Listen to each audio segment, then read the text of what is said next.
जो ये घटना है, ये घटना एक समय यात्री के मौत की घटना है। उसको मैं समय यात्री इसलिए कह रहा हूं कि उसके पास से एक दो नहीं बल्कि कई सबूत मिले। दोस्तों, ये घटना है जून 1951 की। रात के लगभग 11:15 से 11:30 के बीच का समय था। जगह थी न्यूयॉर्क का टाइम स्क्वायर।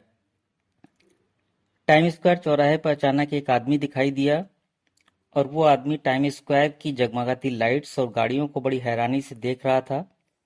साथ ही टाइम स्क्वायर पर मौजूद लोग भी उसे बड़े अचरज से देख रहे थे, क्योंकि उसका पहनावा बड़ा अजीब सा था। उसने काफी पुराने जमाने के कपड़े पहने थे। लोग उससे कुछ कह पाते या वो लोगों से कुछ पूछ पाता। वो काफी हड़बड़ाया हुआ था, इसलिए घबराहट में जल्दी जल्दी वो सड़क पार करने लगा। तभी एक तेज रफ्तार से आती हुई कार ने उसे टक्कर मार दी और कुछ ही देर बाद उसकी मौत हो गई।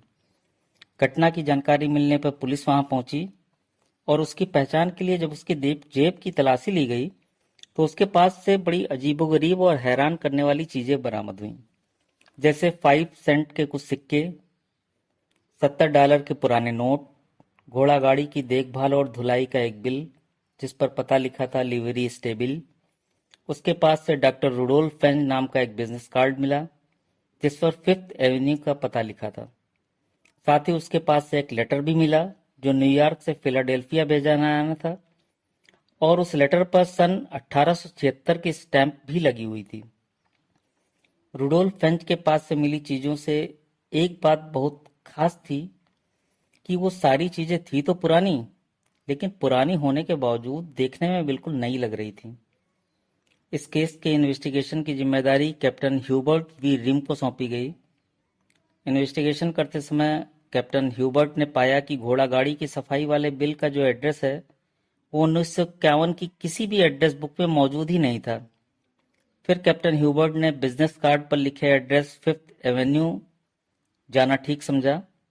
जब वो वहां पहुंचे तो उन्हें उस एड्रेस पर एक ऑफिस मिला और वहां के लोगों ने उन्हें बताया कि वो लोग रुडोल्फ फेंच के बारे में कुछ नहीं जानते हैं।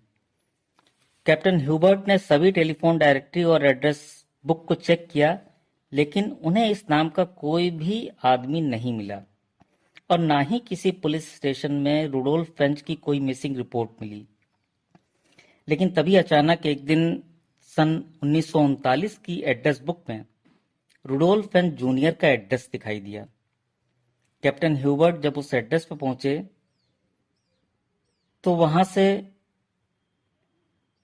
जो जो लोग थे उन्होंने बताया कि ये प्रॉपर्टी रुडोल्फ फेंच जूनियर की थी और उन्होंने इस प्रॉपर्टी को बेच दिया है और वो कहीं अलग रहने चले गए हैं और जिसके बारे में वो नहीं जानते। लेकिन उन्होंने कुछ चीजें बताई, कुछ क्लू दिया। उन्होंने बताया कि रुडोल्फ फेंच जूनियर की एज लगभग 60 साल की थी और उसके बैंक अकाउंट की डिटेल दी। बैंक अकाउंट डिटेल पाने के बाद कैप्टन ह्यूबर्ट जब बैंक गए तो उन्होंने पता चला कि बैंक वालों ने रुडोल्फ फेंच जूनियर का बैंक अकाउंट बंद कर दिया है, क्योंकि लगभग 5 साल पहले रुडोल्फ फेंच जूनियर की मौत हो चुकी थी। बैंक के कर्मचारियों ने कैप्टन ह्यूबर्ट को उनकी वाइफ का एड्रेस दिया जो कि फ्लोरिडा में रहती थी।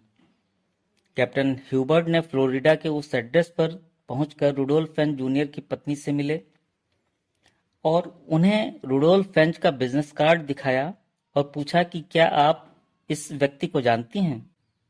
उनकी पत्नी ने बताया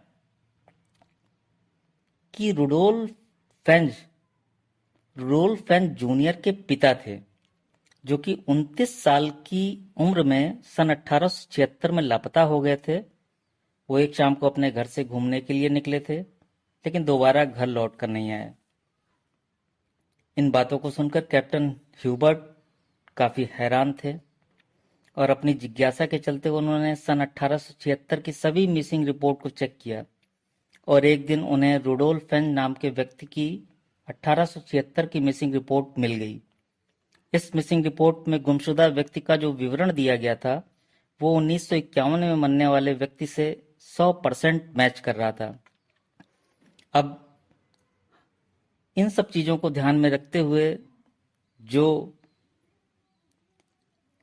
कैप्टन ह्यूबर्ट ने पता लगाया और जो चीजें मिली, जो रुडोल्फ फैन जूनियर की वाइफ ने बताया, उसके चलते हम लोग क्या ये समझें कि रुडोल्फ फैंज 75 साल की समय यात्रा करके समय से काफी आगे निकल आए थे।